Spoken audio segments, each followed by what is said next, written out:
ও আল্লাহর পয়গম্বর, আমার মা হইল একজন নাস্তিক, আমার মা ইহুদি। আমি ইসলাম গ্রহণ করার কারণে আমার মা প্রতিদিন আমাকে কথা শোনায়, আমাকে গালিগালাজ করে। গো নবী, ও নবী, আমি কি করব? আল্লাহর নবী ডাক দিয়ে বললেন, আবু হুরায়রা রে, তোমার মায়ের জন্য বেশি বেশি দোয়া করো, মায়ের সাথে খারাপ ব্যবহার করিও না। হাজার হইল মা। আল্লাহর নবীকে ডাক দিয়ে বলেন, নবী গো, আপনি তো নবী, আপনি দোয়া করলে কখনো আল্লাহ দোয়া ফিরে দেয় না। আপনি একটু দোয়া করেন আমার মার জন্যে, আমার মাকে যেন আল্লাহ তাআলা হেদায়েত দান করে। আল্লাহর নবী বললেন, যা আবু হুরায়রা বাসায় যা, আমি দোয়া করে দেই আল্লাহ তাআলা তোমার মাকে হেদায়েত দান করুক, ইসলামের ভিতরে প্রবেশ করার তৌফিক দান করুক। আবু হুরায়রা রাদিয়াল্লাহু তাআলা আনহু দৌড়াইয়া বাড়িতে গেলেন। আমার নবীর দোয়া আগে কি পৌঁছায় আর নাকি আমার মা আগে ইসলাম গ্রহণ করে রে আমার বন্ধু। আবু হুরায়রা দৌড়াইতে দৌড়াইতে মার দরবারে গেলেন। মার ঘরে যখন গেলেন, মায়ের ঘরে যাইয়া খালি দরজা এমন নাড়াইতেছেন আর বলতেছেন মা। আবু হুরায়রার মা ঘর থেকে বলে, বাবা আমি গোসল করতেছি, এখনই আসতেছি, বাবা তুমি একটু দাঁড়াও।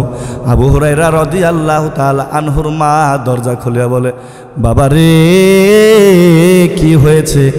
আমাকে তাড়াতাড়ি তোমার নবীর দরবারে নিয়ে যাও, আমাকে কালেমা পড়াইয়া দাও, আমি কালেমা পড়ব, মুসলমান হয়ে যাব। আল্লাহ তাআলা পবিত্র কুরআনুল কারীমের ভিতরে সূরাতুল বানী ইসরাঈলে 23 নম্বর আয়াতের ভিতরে বলেন, আমি আল্লাহ তাআলার ইবাদত বন্দেগী ছাড়া পৃথিবীর কারো ইবাদত বন্দেগী করিও না, সাবধান। শিরিক জীবন যাপন করিও না। 2 নম্বরে তোমার মা এবং বাবার সাথে ভালো ব্যবহার করো, ইহসান করো। আমার বন্ধুগণ, আল্লাহ তাআলা বারবার পবিত্র কুরআনুল কারীমের ভিতরে ধাক্কা দিয়ে বলেন, ও আমার বান্দা শুনো, আমি রব্বুল আলামিন তোমারে তৈরি করেছি, মহব্বত করিয়া সৃষ্টি করেছি। আমি রব্বে কারীম, তোমার জন্য আসমান তৈরি করলাম, জমিন তৈরি করলাম, সব সৃষ্টি করলাম রে বান্দা। আমি রব্বুল আলামিনের ইবাদত বন্দেগী ছাড়া কারো ইবাদত বন্দেগী কিন্তু করিও না, সাবধান, শিরক করিও না। আল্লাহর নবী বিশ্ব নবী তারেদা মদিনা জনাবে রাসূলুল্লাহ সাল্লাল্লাহু আলাইহি সাল্লাম বারবার ডাক দিয়ে বলেন, উম্মত রে, ও আমার উম্মত শুনো, যদি পৃথিবীর কারো যদি আল্লাহর পরে সেজদা দেওয়ার অনুমতি থাকতো, তাহলে তার মা এবং বাবাকে সেজদা দেওয়ার অনুমতি থাকতো। আমার বন্ধুগণ, অনেক যুবক আছে যারা নাকি মারও দেখে না, বাবাকেও দেখে না। যে মা 10 মাস 10 দিন গর্ভধারী করলো, যে বাবা মাথার গাম পায়ে ফেলাইলো, ওই বাবার খবর নাই না, মার খবর নাই না রে বন্ধু। 1000 বার যদি তুমি যদি হজ করো, তুমি যদি আল্লাহ পাক রব্বুল আলামিন লাখো বার তোমাকে যদি হায়াত দান করে, তুমি যদি আবার দুনিয়াতে বারবার ফিরে আসো, কিন্তু তুমি 1000 বার যদি হজ করো, যত দান করো, যত কুরবানি করো, কোনো কিছু কাজে আসবে না যেই পর্যন্ত তোমার মা বাবার সাথে ভালো ব্যবহার যে পর্যন্ত না করবা, মা বাবার সেবা যে পর্যন্ত না করবা, ওই পর্যন্ত জান্নাতের ঘ্রাণও কখনো পাইবা না। এর জন্য মা বাবার সাথে ইহসান করা। আল্লাহর নবী ডাক দিয়ে বলে, বান্দা শুনো শুনো, তোমার মায়ের পায়ের নিচে জান্নাত।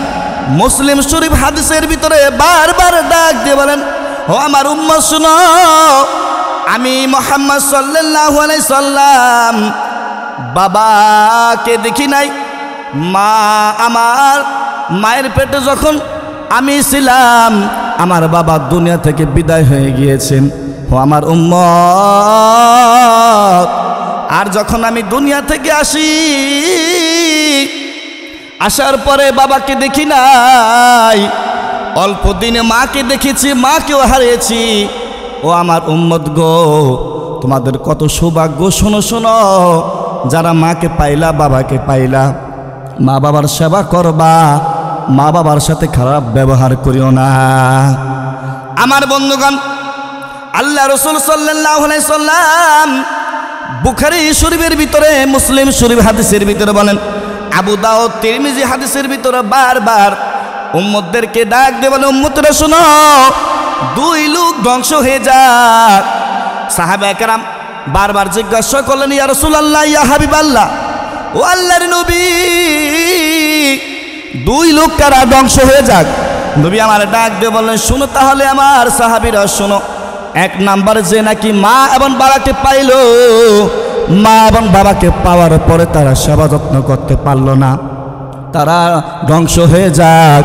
দুই নাম্বারে যারা নাকি মুসাফিরকে পাওয়ার পরে তারপরেও তার সেবা যত্ন করতে পারল না, তারা ধ্বংস হয়ে যাক। আমার বন্ধুগণ, সাহাবীরা গড়াইয়া গড়াইয়া কান্না করতেছে, নবী আমার তো মাও নাই, বাবাও নাই, দুনিয়া থেকে সবাই বিদায় হয়ে গেছে। নবী গো, যার মাও নাই, বাবাও নাই, তারা কি করবে? আল্লাহর নবী ডাক দিয়ে বললেন, ও আমার উম্মত, তারপরে তাহলে শোনো, আল্লাহ তাআলা পবিত্র কুরআনুল কারীমের ভিতরে বারবার সূরাতুল বাকারার ভিতরে বলেন, রব্বির হামহুমা কামা রব্বায়ানি সগীরা। আমার রব্বুল আলামিন এই কুরআনুল কারীম নাজিল করেছেন যারা নাকি মাও নাই, বাবাও নাই, ইতিম হয়ে কবরে চলে গিয়েছেন। তারা যদি এই দোয়া পড়েন, আল্লাহ রাব্বুল আলামিন তার মাকেও মাফ করে দিবে, বাবাও মাফ করে দিবে। সাহাবায়ে কেরাম আবার জিজ্ঞাসা করলেন, ইয়া রাসূলুল্লাহ, ইয়া হাবিবাল্লাহ, আমি তো আমার মাকেও সেবা করতে পারি নাই, বাবাও সেবা করতে পারি নাই গো নবী, আমি এখন কি করব?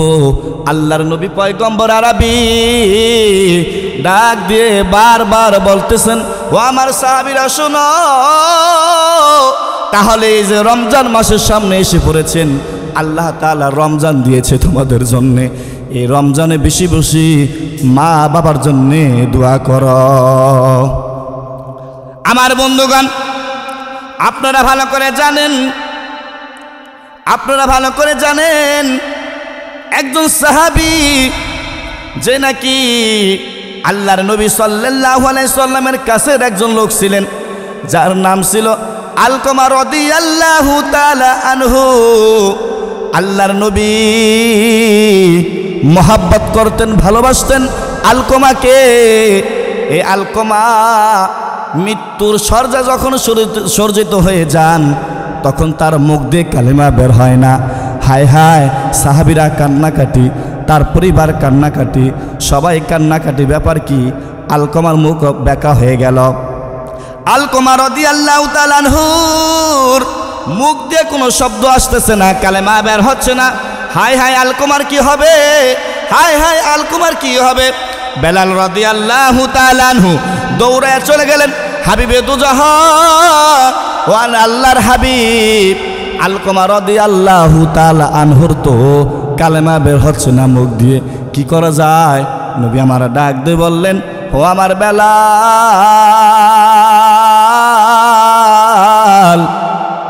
আমার সাহাবীর মুখ দিয়ে কালেমা বের হবে না, এইটা কেমনে সম্ভব?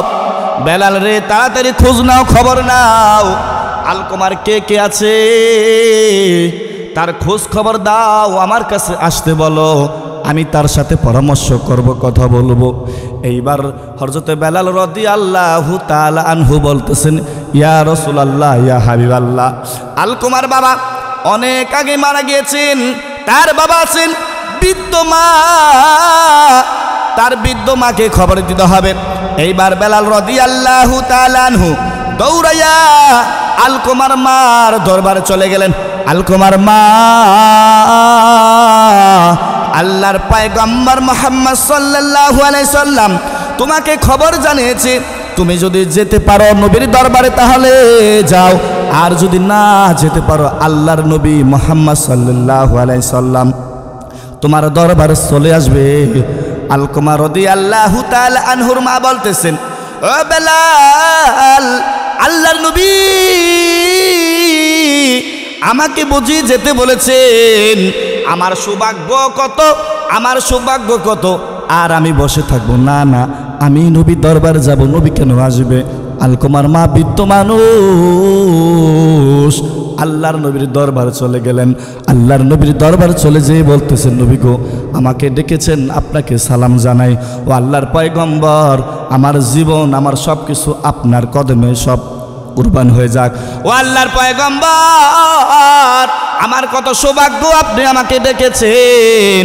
এইবার ডাক দিয়ে বলতেছেন, ও আলকমার মা, তোমার আলকমার চরিত্র কিরকম, তোমার আলকমা কিরকম বলো বলো। আলকমা রাদিয়াল্লাহু তাআলা আনহুর মা বলতেছেন, ও আল্লাহর পয়গম্বর, আমার আলকমা কখনো আমি দেখি নাই অন্যের টাকা মেরে খেয়েছেন, অন্যের টাকা মেরে খেয়েছেন। ও আল্লাহর পয়গম্বর, আলকমা ভালো একটি ছেলে গো আল্লাহর নবী। ও আল্লাহর নবী, তাই নয়, তাই নয়, আলকমা যাকাত প্রদান করতেন ঠিক মতো, কোরবানির সময় কোরবানি করতেন। ও আল্লাহর পয়গম্বর হজ করতেন, সব কিছু করতেন, কিন্তু একটা জিনিস কমতি ছিল, সেই জিনিসটা কি জানেননি? সেই জিনিসটা হইল আমি মাকে খুশি করতে পারে নাই। বিয়ের আগে আমার সন্তান একরকম ছিল, বিয়ের পরে আরেক রকম হয়ে গিয়েছে। আমার সন্তান আমাকে বেশি কদর করতো না। ও আল্লাহর পয়গম্বর,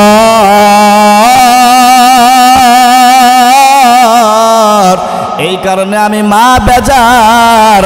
আল্লাহর পয়গম্বর নবী ডাক দিয়ে বললেন, বেলাল রে, আর দেরি করিস না, তাড়াতাড়ি খড়ি নিয়ে আয়, তাড়াতাড়ি খড়ি নিয়ে আয়, আলকমাকে এখনই পোড়া দিতে হবে, আলকমাকে এখনই পোড়া দিতে হবে। আলকমার মা ডাক দিয়ে বললেন, ও আল্লাহর নবী কি বলেন? কেন আমার আলকমা কি করেছে তাকে আপনি পোড়া দিবেন? আমার আলকমাকে আমি কত কষ্ট করে গর্ভধারী করেছি, পেটে নিয়েছি, কেন আমার আলকমাকে আপনি পোড়া দিবেন? আল্লাহর নবী ডাক দিয়ে বললেন, আলকমার মা, তুমি কি জানোনি তোমার আলকমাকে তুমি যেই পর্যন্ত মাপ না করবা, তোমার আলকমার মুখ দিয়ে কালেমাও বের হবে না, জান্নাতও যেতে পারবে না, জাহান্নামের আগুন পুড়বে। তুমি মা হইয়া কি সেটা চাওনি? জাহান্নামের আগুন থেকে দুনিয়ার আগুনে পুইরা সরকার হইয়া যাক, আমার সাহাবী জাহান্নামে যাবে, আর আমি নবী সহ্য করতে পারবো না।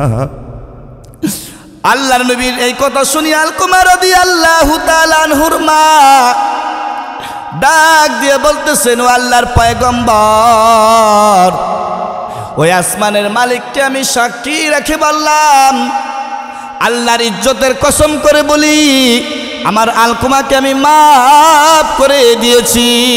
সুবহানাল্লাহ। ও আমার বন্ধুগণ, এইবার আল্লাহর নবী পয়গম্বর ডাক দিয়ে বললেন, তাড়াতাড়ি যাও বেলাল, যায় দেখো কি অবস্থা আমার আলকমার। বেলাল দৌড়াইয়া যায়, দেখতেছেন আলকমা রাদিয়াল্লাহু তাআলা আনহু কালেমা পড়তেছেন, কালেমা লা ইলাহা ইল্লাল্লাহু মুহাম্মাদুর রাসূলুল্লাহ। আল্লাহর নবী বিশ্ব নবী হাদিস শরীফের ভিতরে বলেন, সাখাতু উম্মিহি হাজাবা লিসানাহু আন শাহাদাতি আল্লাহ ইলাহা ইল্লাল্লাহ। আল্লাহ নবী বিশ্ব নবী হাদিসের ভিতরে বলেন, আলকমা রাদিয়াল্লাহু তাআলা আনহু তার মাকে অসন্তুষ্ট করার কারণে, অখুশি করার কারণে তার মুখ দিয়ে কালেমা বের হয় নাই। আমার বন্ধুগণ, যেই যুবকেরা নাকি মার সাথে খারাপ ব্যবহার করো, বাবার সাথে খারাপ ব্যবহার করো, একজন সাহাবী হইয়া মায়ের সামান্য একটু কষ্ট দিলেন, এর জন্য দুনিয়াতে কত কষ্ট পাইলেন। কালেমা পর্যন্ত মুখ দিয়ে আসে না। কত যুবক আছো জানাম নাকি মাকে ঘর থেকে বের করে দাও, মার খবর নাও না, খোঁজ নাও না, তোমার কেমন হবে যুবক? একবার কি চিন্তা করছো আল্লাহ তাআলা যদি তোমাকে ধরে, ও যুবক, আল্লাহর দরবারে কি জবাব দিবারে যুবক? তুমি কি পারো না? আল্লাহর নবীর হাদিস কি তুমি পড়ো নাই? আল্লাহ তাআলা পবিত্র কুরআনুল কারীমের ভিতরে বারবার কি বলেছেন? তোমার কি একবারও খেয়াল আসে না? এখনো সময় আছে, মায়ের কাছে মাপ চাও, বাবার কাছে মাপ চাও, আল্লাহ তাআলা অবশ্যই মাপ করে দিবে। আমার বন্ধুগণ, মা পাগল ছিলেন ওয়াসকরণী রাহমাতুল্লাহি আলাইহি, এমন একজন বুজুর্গ লোক, আরে মায়ের খেদমতের কারণে নবীর সাক্ষাৎকার হইতে পারলেন না, সাহাবী হইতে পারলেন না। আফসোস আফসোস, সারাদিন খালি কান্না করতেন। একদিন বাগানে বসে বসে চিঠি লিখতেছেন, নবী গো,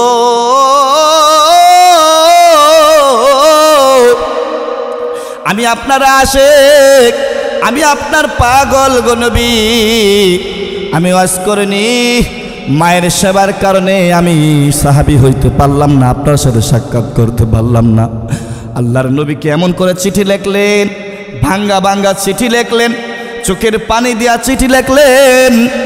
নবী মুহাম্মদ সাল্লাল্লাহু আলাইহি সাল্লামের কাছে চিঠি যখন পৌঁছাইলেন, আল্লাহর নবী যখন এমন করে যখন নাকি চিঠি যখন নাকি পড়তেছিলেন, পড়ার পরে আল্লাহর নবী জমিনে দাঁড়াইয়া থাকতে পারলেন না। এমন করে আল্লাহর নবী হাউমাউ করে চিৎকার মাইরা কান্না করতেছেন। আল্লাহর নবীর কান্না দেখিয়া সাহাবীরা বলতেছেন, ইয়া হাবিবাল্লাহ, ইয়া রাসূলুল্লাহ, আপনি কেন কান্না করেন নবী গো? আমার নবী ডাক দিয়ে বলতেছেন, ও আমার সাহাবীরা, তোমরা কি জানো নাকি আমি কেন কান্না করতেছি? ইয়ামিনে এমন একজন লোক ছিল, ওয়াসকরণী রাদিয়াল্লাহু তাআলা আনহু, আরে ওয়াসকরণী এমন একজন লোক যে নাকি মার সেবা করতেন। আরে মার সেবা করার কারণে আমি নবীর সাক্ষাৎকার হইতে পারলেন না, সাহাবী হইতে পারলেন না। আমার বন্ধু, এই কথা কই আল্লাহর নবী কান্না করতেছেন, আর সাহাবীদেরকে বলতেন, সাহাবীরা রে, যখন নাকি আমার ওয়াসকরণী মদিনায় আসবে, তার কাছে বেশি বেশি দোয়া নিও। হযরত ওমর রাদিয়াল্লাহু তাআলা আনহু ডাক দিয়ে বলতেছেন, নবী গো, কেন এমন কি সে লোক, এমন কি লোক যার কাছে দোয়া নিতে হবে? আল্লাহর নবী ডাক দিয়ে বললেন, ও আমার ওমর, আমি যখন দুনিয়া থেকে বিদায় হয়ে যাব, তখনই সে আসবে এই মদিনায়, মদিনায় এসে কান্না করবে আমি নবীকে না পাইয়া। তারে জিজ্ঞাসা করিও, আল্লাহ তাআলা পর্যন্ত তার প্রতি রাজি খুশি হয়ে গিয়েছেন, আমি মুহাম্মদও রাজি খুশি হয়ে গিয়েছি। তুমি তাকে জিজ্ঞাসা কইরো এমন কি আমলের কারণে আল্লাহ তাআলা খুশি হয়ে গিয়েছেন, আমি নবীও খুশি হয়ে গিয়েছি। সুবহানাল্লাহ।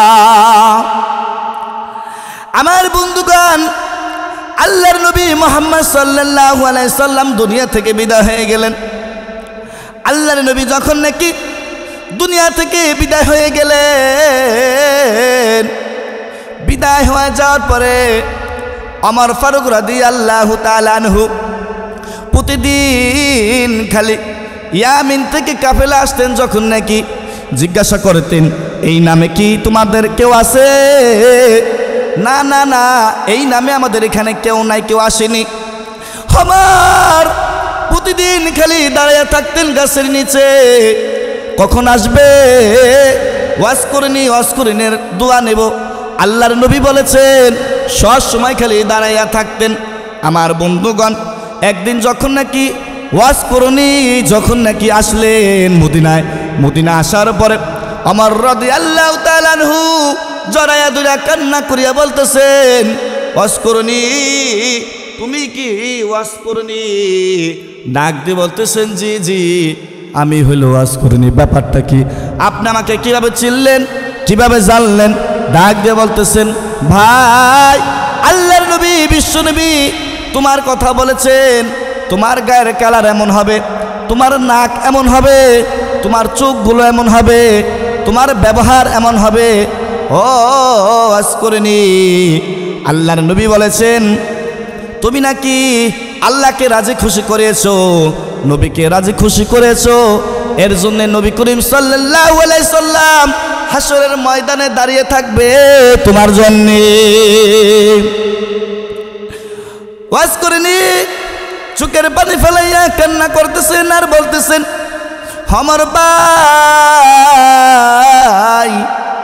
আল্লাহর নবী এত বড় সিদ্ধান্ত নিলেন আমার জন্যে, আমি এত খুশি।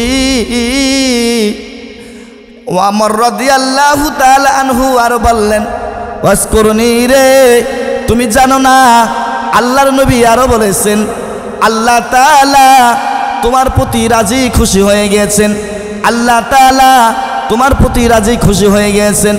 ওয়াজ করুনি আল্লাহর নবী ডাক দিয়ে বলেছেন, যখন নাকি তুমি আসবা তোমার কাছে বেশি বেশি দোয়া নেওয়ার জন্য রে ওয়াজ করুনি এমন কি আমল করেছো যে আমলের কারণে আল্লাহ রাব্বুল আলামিন পর্যন্ত তোমার প্রতি রাজি খুশি। ওয়াজ করেনি বলতেছেন, আমার বাবা ছোটকালে আমাকে থুয়ে মারা গিয়েছেন, আমার মা আমাকে অনেক কষ্ট করে মানুষ করেছেন, আমি কষ্ট পেয়ে কষ্ট করেছেন আমার মা, আমি ধীরে ধীরে বড় হই, আমার মা বৃদ্ধ হয়ে যায়, আমার মার সেবা করার মতন কেউ ছিল না, আমার মার সেবা আমি এমনভাবে করেছি 24 ঘন্টার ভিতরে 1 সেকেন্ড মায়ের চোখের পলক হইতে পারতাম না, কখন মার পানি লাগবে কখন মার খাবার লাগবে আমি সবসময় দাঁড়ায় থাকতাম।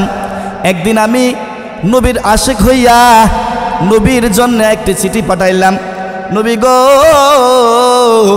আমার ভালো লাগে না, আমার আপনার ছাড়া ভালো লাগে না, ও নবী একটা নজর আপনার দেখতে মনে চায়। আল্লাহর নবী আবার চিঠি আমাকে পাঠাইলেন, ওয়াজ করেনি তোমার সাহাবী হইতে হবে না, সাহাবী হওয়া দরকার নাই, মার সেবা করো, মার কথা শুনো রে, আমি মুহাম্মদ সাল্লাল্লাহু আলাইহি ওয়াসাল্লামের চেয়েও তোমার মায়ের সেবা যত্ন করো, আল্লাহ তাআলা তোমাকে অবশ্যই অবশ্যই তোমাকে এর চেয়ে বেশি মর্যাদা দান করবে। আমি তারপর থেকে আমি সবর হয়ে যাই, আর আমি খালি দিনগুলো গুনতে থাকি কখন মদিনায় যাব, মদিনায় যে আল্লাহর নবীর সাক্ষাৎ করব, কিন্তু আল্লাহর নবীকে পাইলাম না, আল্লাহর নবীকে পাইলাম না। এইবার ওয়াজ করেনি 2 হাত তুলে দোয়া করলেন, ও আল্লাহ ও মালিক, ও আল্লাহ তুমি আমাকে মাফ করে দাও গো আল্লাহ, সাহাবায়ে কেরাম তাদেরকেও মাফ করে দাও, ও রাব্বে কারীম। আমার নবী বলেছেন, আমার নবী নিজে বলেছেন আমি নাকি জান্নাতে যেতে পারবো মার সেবার কারণে, আল্লাহ তুমি আমার নবীর কথা তুমি ফিরাইয়া দিও না।